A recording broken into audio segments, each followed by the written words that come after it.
It's the 27th of July, 2008, Istanbul's district of Güngören, right at the heart of the hustle and bustle, smiling faces, children laughing, mothers rejoicing, all under the usual unpredictability of the Bosphorus's gleaming sun.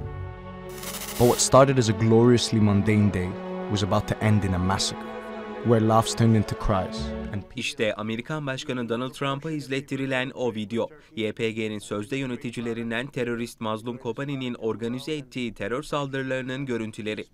Two bombs simultaneously go off in trash cans, killing 17 people, 5 children, and 154 wounded. An all too familiar scene in a world driven by fear and where the weak prey on the defenseless.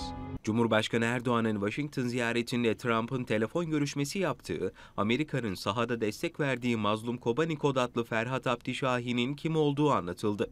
And the man behind it, a badly kept secret. A man with a verified Twitter account, praised as a leader of a so-called liberation movement, who uses terror to make a point. In our part of the world, we say a teacher is like a prophet. He has a message to pass on. In this case, though, the message was death, and the man conveying it is none other than Abdullah Öcalan's spiritual son, Ferhat Abdi Şahin, but you may know him as Mazlum Kobani. Playing God on earth, Kobani's life story is one filled with injustice, pain and suffering. And for what cause? We'll get to that later. Kobani cost the life of 313 Turkish security forces, honorable men and women whose sole duty and purpose was to protect and serve their people. Cumhurbaşkanlığı İletişim Başkanı Altun'un sosyal medya hesabından paylaştığı videoda İzmir'den Hakkari'ye, İstanbul'dan turizmin başkenti Antalya'ya tüm terör saldırıları, hayatını kaybeden siviller, polisler ve geride bıraktıkları acılı ailelerin görüntüleri paylaşıldı. The uncivilized came again. This time it was a minibus in what is known as the Women's Sea. 6 were killed. And as the numbers keep increasing and the souls keep leaving, remember that even the most basic principle of war is broken. It is no longer security forces or police officers. It's now women and children. Our sisters, our mothers, our wives. But this is not a war.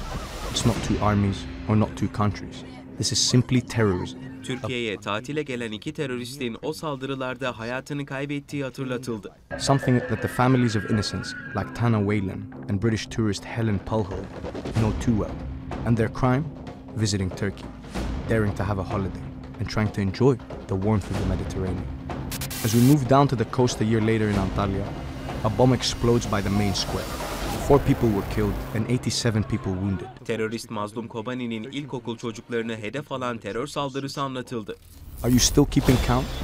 Because if you're not, this last incident will change statistics into a much harsher reality of our future generations unable to enjoy the very mere privilege of being safe and claiming their right to a better future.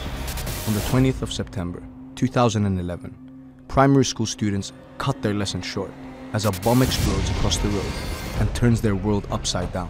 Ve Mazlum Kobani'nin Güneydoğu'da Kürt asıllı vatandaşların da canına mal olan saldırıları. In southeastern Turkey, Muslim attacks again. 17 were killed, 8 were wounded in a rocket attack on a minibus in 1996 in Çukurca, Hakkari. October 5th, 1993, 35 people were killed, 10 were wounded when Muslim's posse set a fire to 22 homes in villages in southeastern Turkey. The victims of both attacks are all Kurds. Videoda Mazlum Kobani'nin Bağdadi'den farkı ne denirken bu terör değil mi, ne zaman sona erecek diye soruldu. But facts are facts.